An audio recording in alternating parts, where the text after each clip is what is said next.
Hey there, it's William West Hopper, and we are now on day 3 of our Gary Powers Cold War Espionage Spy Tour of 2023. As we packed up and left our NH Hotel in Berlin this morning, I could not help but notice this really nice Ram pickup truck. Very American, but in a very German setting. Also, I was interested that there were not as many electric cars to be seen while in Germany. There were a few in Berlin, but that was about it. A Hyundai Ioniq 5 was one of the few, and Berlin had the most EVs. We get to see more EVs in the Czech Republic than in Germany. The street scene along the way made this trip most memorable, as did our stops. The day's first stop was at the Brandenburg Gate, which is quite imposing and actually prettier to look at from within than from the street. So here we are in Berlin at the Brandenburg Gate. Kind of interesting to be around all of this history that is from our own fathers. This is history that was made in the 20th century, in the late 20th century. Many of it during the time that we were alive. My father was alive, I was alive, my mom was alive. Yes, history. History during our time, right here.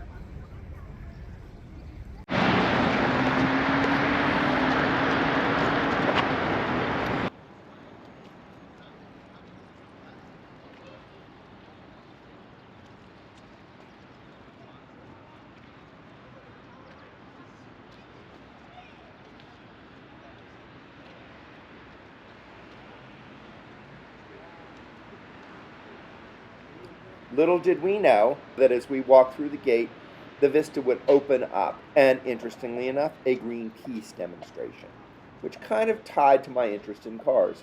It also showed me that Greenpeace is not just an American thing. It is worldwide.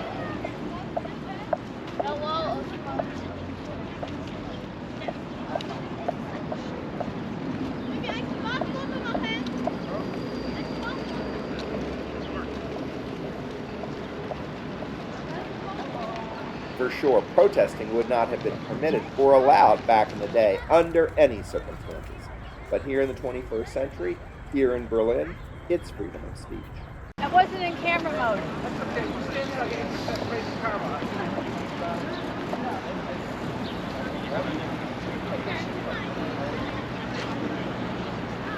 Hop in, hop in.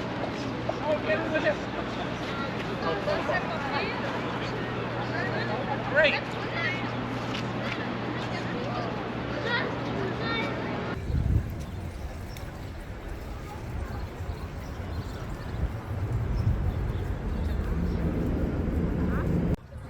So we're here in Berlin at the Brandenburg Gate, and there's a big Greenpeace protest here with vehicles, which is interesting since I didn't see a whole lot of electric vehicles here in Berlin, but they're certainly pushing this thing, this smoking Golf here. Here, this handsome dude was doing an interview on the display of a smoking ice VW Golf. No real reporters around, so it looked like they were doing their own YouTube or IG videos about the issues with global warming and fossil fuel contamination. Actually, looking at the video now, there are quite a number of handsome guys, and they were not all just on our tour.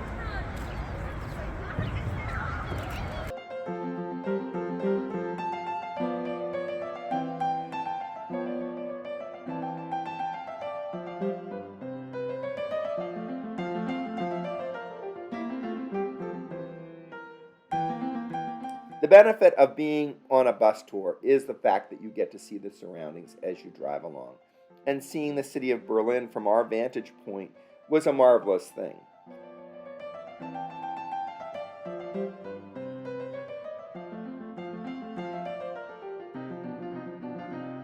Our next stop was the Stasi headquarters building. Classic mid-century office interiors in a large box. Photo video opportunity missed. My regret here was not turning around to get a video of Laszlo, our bus driver, parking the bus, because it was truly threading a needle in the middle of a rat's nest. And he did it so fast. Dang, I missed it. So here we are in the Stasi headquarters. This was where a lot of the executives of the East German police and all would have worked out of. This was their headquarters. So we're in the Stasi Executive Office building, and this is a conference room for the Stasi headquarters. Behind us over there is their game room. So it's kind of interesting to see that.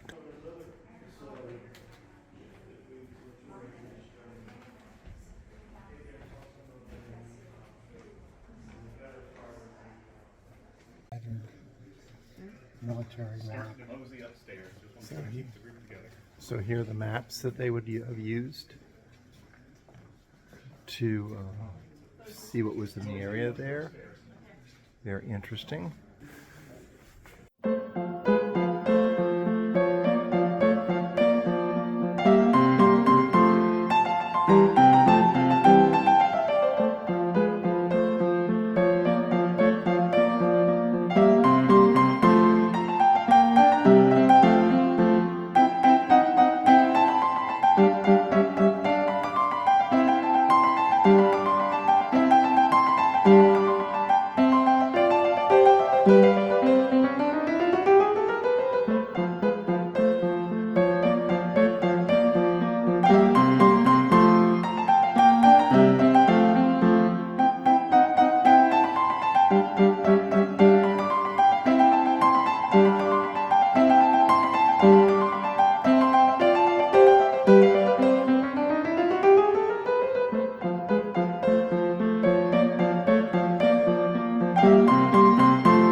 So Stasi headquarters was quite interesting, just sort of seeing the business of this government overseer was handled. And it was quite a classic 50s, 60s European modern look.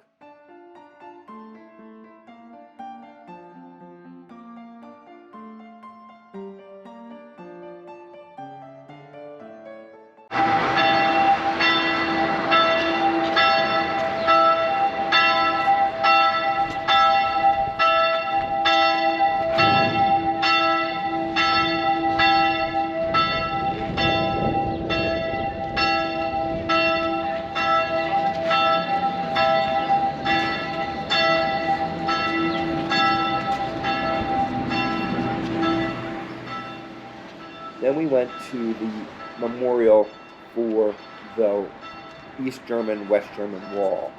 Here on this grassy memorial, where the wall once stood, are a number of permanent displays. Pieces of the wall, which are everywhere, a display of how the wall actually was. The west and the east. One on the east and one on the west. And a display of about 50 yards of open space between the walls, where anyone climbing one to go to the other would be shot. So we're here in Berlin, and we're at the wall. This is the wall that divided the city into two cities, East and West Berlin. So what you'll see behind me is part of the wall with a lot of graffiti on it. Now on the East German side there was no graffiti whatsoever, just the West German side had the graffiti because they were able to do that. If you did it on the East German side you'd be shot. Now between the wall there'd be two walls. There'd be a space in between, which is where if somebody from the East German side got in there they could get shot and get killed because they're not letting them escape and go over to West Germany. Now, what I'm finding very interesting that I hadn't really thought about, and I certainly knew this was happening, was that all of this history, basically from the 50s on, certainly during my lifetime, post-World War II, during my parents' lifetime, so we're seeing a lot of history on this trip. So miles and miles of the wall, and here's what's left of it. Just stacked here, just put here, and this is part of its final resting place, and part of this is a museum, so this is where they have it. It's actually an open park. You can see our bus over there on the other side of those iron bars. And certainly there's historical things going on right now in Ukraine and in Russia and all over the world that are happening. And there's historical things happening in our own communities. So it's a great opportunity to think about what goes on, what makes history.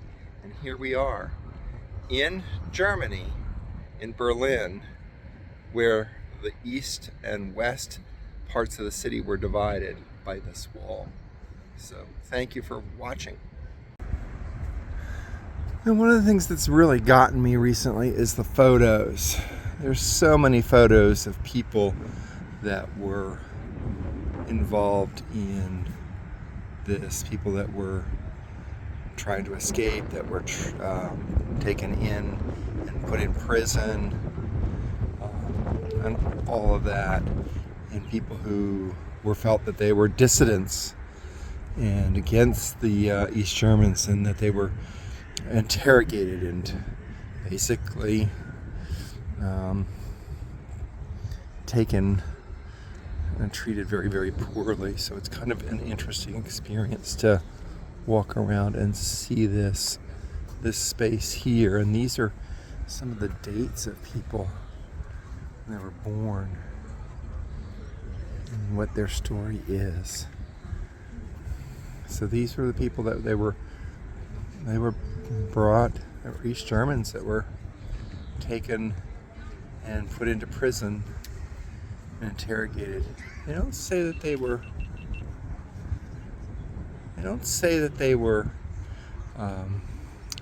treated badly, but of course they were. It was a lot of emotional abuse because they need to get information. And look at some of these people. I mean, 1949, this gentleman, Karl Heinz Zub, so born in October of 1949, died in 1966, 67. A lot of interesting people. And there's a cross here, and they were saying, I was just reading here about the fact that there were a lot of bodies that were exhumed from this area. So let's turn around and have a look at this.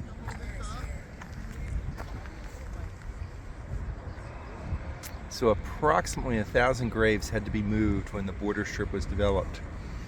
It is, however, possible that the graves of World War II bomb victims were not exhumed and that the border grounds were built over the graves. This cross commemorates them. So that's what this cross is here for. So how the Berlin Wall Memorial should look and to whom it should be dedicated was disputed for a long time. The memorial stone that the Sophian parish erected bears the dedication that the parish had originally favored for the memorial, with the 10 Commandments written on the back.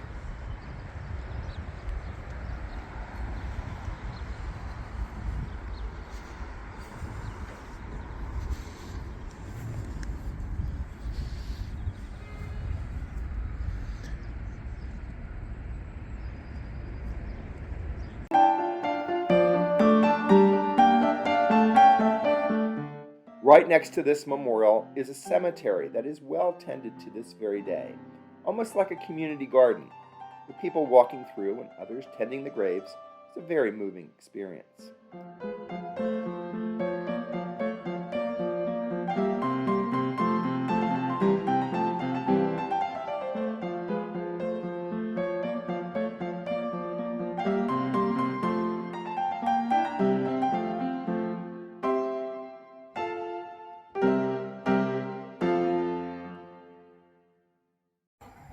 So we're here at the International Spy Museum in Berlin.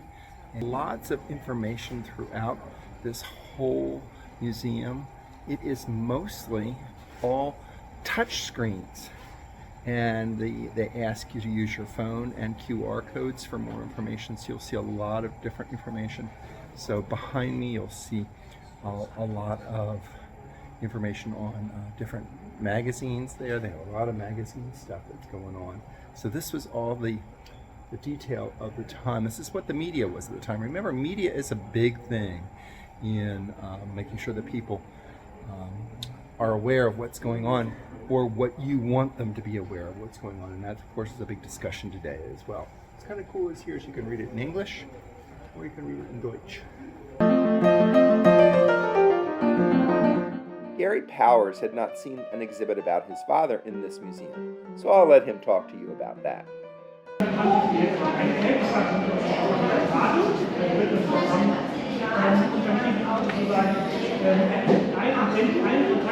So here we have a video in the German Spy Museum about my father and the U-2 incident. There's no audio, so I'm going to paraphrase. Eisenhower saying this is a vital but distasteful necessity in order to avert another Pearl Harbor. The U-2 was built by Lockheed Aircraft Corporation in the 1950s. It was built under budget and under time. This is the Hikon B camera that was used to take photos from 70,000 feet and above of Soviet and other foreign hostile countries, defense systems, and strengths and weaknesses. My father was shot down May 1st of 1960 over the Soviet Union by the near miss of an SA-2 missile.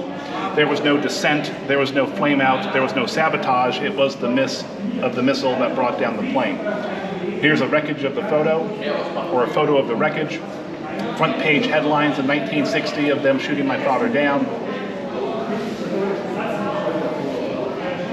International press, photos of him in captivity, photos of the wreckage of the plane, photos on the wreckage on display at Gorky Park in Moscow.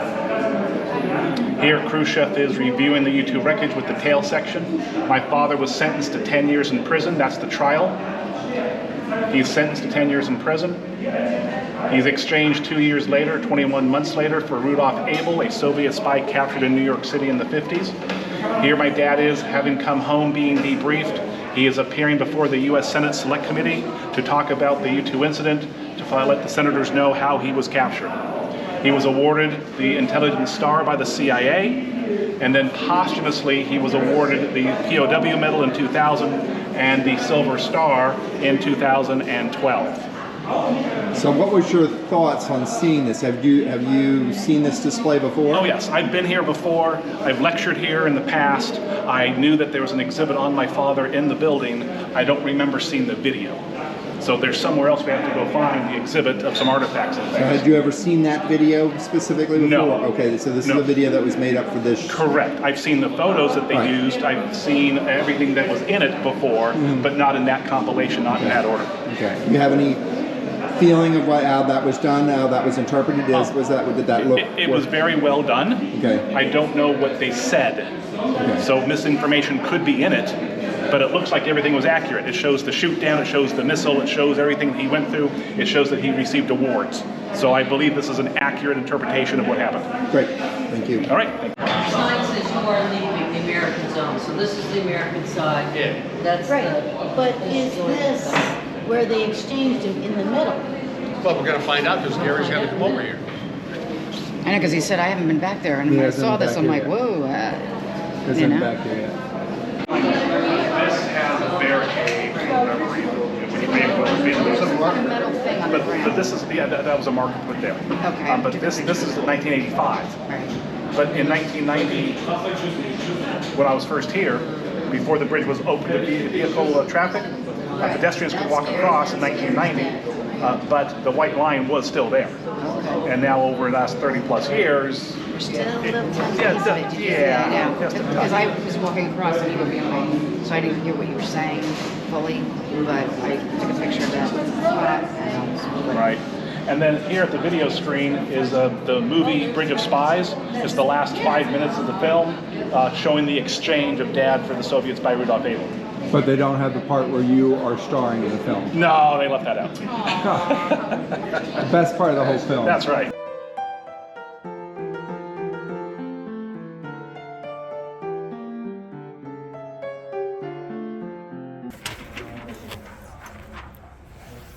And it works.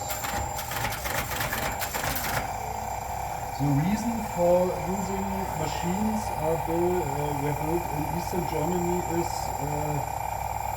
they're the only manufacturer in the world made machines with interchangeable characters in Cyrillic and Latin letters characters.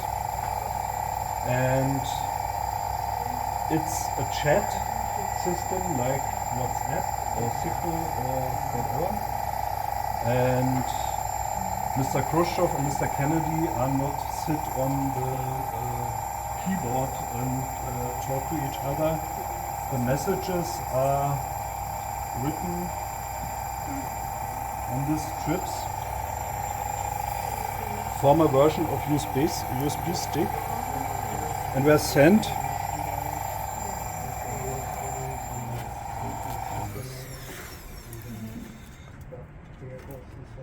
in this way. So is that like an early punch card? Computer punch card? Yeah, it's the same way.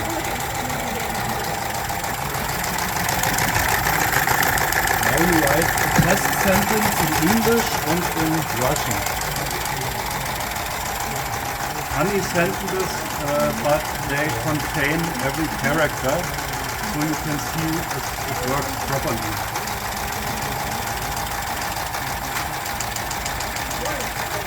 And who were the manufacturers? What was the companies that were manufacturing this equipment? What were the companies that were manufacturing this equipment? In now Chemnitz, former Karl-Marx-Stadt in Saxonia. Okay. High-tech equipment of the day with this one? It's normal technical standard. Telex was used in that times for communication in news agencies and business. So it's basically telex. Is that what you telex? Okay. The strip comes out of the front. Is that just the same thing as this one? I can make copies of that. Right. So that just confirms that you sent the thing that you just put in there. So could you read that just by looking at it? It says, now is the time for all good men to come to their aid of their country. It's not that the little red fox jumped over the brown dog or whatever it was? That's too complicated for me. The name ticker came from that noise. Do you have to make your own supplies for this? It's not easy, but you can find it. You can find the script. Yeah. Basically, it's an old manual typewriter.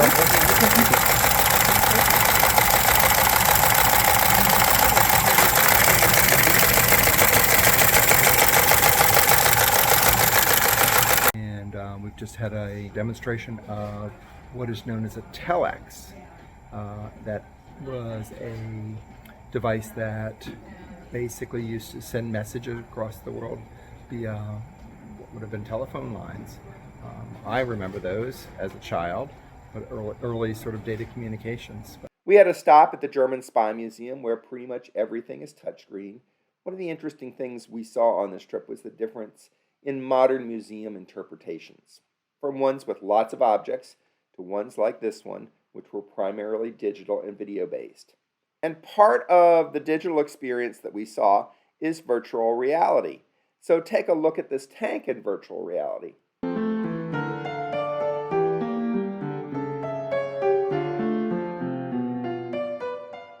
And also take a look at this lunar lander.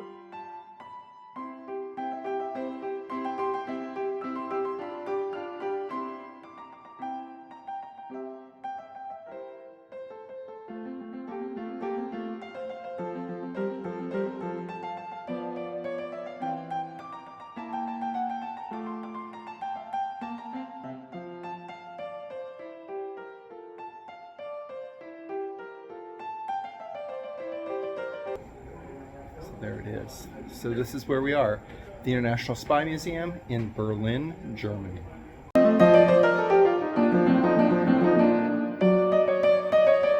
Then I stopped at the Bud Spencer Museum. This museum was not on our tour. I have no idea who Bud Spencer is, but it was so homoerotic that I had to step in. Turns out he is a popular cartoon character in Germany, bit of an American Wild West hero, with a bit of a world wrestling kind of guy thrown together, a real man's man. I thought I would include the exhibits from another museum about the 1980s AIDS epidemic and how propaganda was used to depict gay people as bad and part of the problem. And here are some urinals from a previous stop, since everyone seems to think that gay men only hang out in men's rooms. So this is the Cold War Museum here in Berlin, Germany. A stop at the Cold War Museum gave us a chance for one of my fellow tour participants, Teresa Newton-Terres, to do some of her own research on her own father, who was mysteriously abducted not long after Gary's dad was shot down. Teresa has written several books on the search for her dad, and if indeed he was taken by the Russians due to his knowledge and expertise. He mysteriously was abducted not long after Gary's dad was shot down in 1960. Now I'm curious to record it and look and see what they have. And of course 1960 up to something like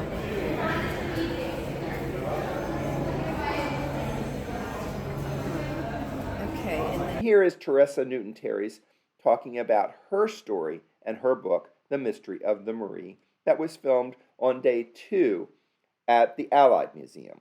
We're here in Berlin at a museum with Checkpoint Charlie, and we have found the author of another Cold War book, and that Mystery of the Marie. I'm Teresa Newton-Terres, and I authored a memoir about my childhood tragedy that surfaced a Cold War mystery.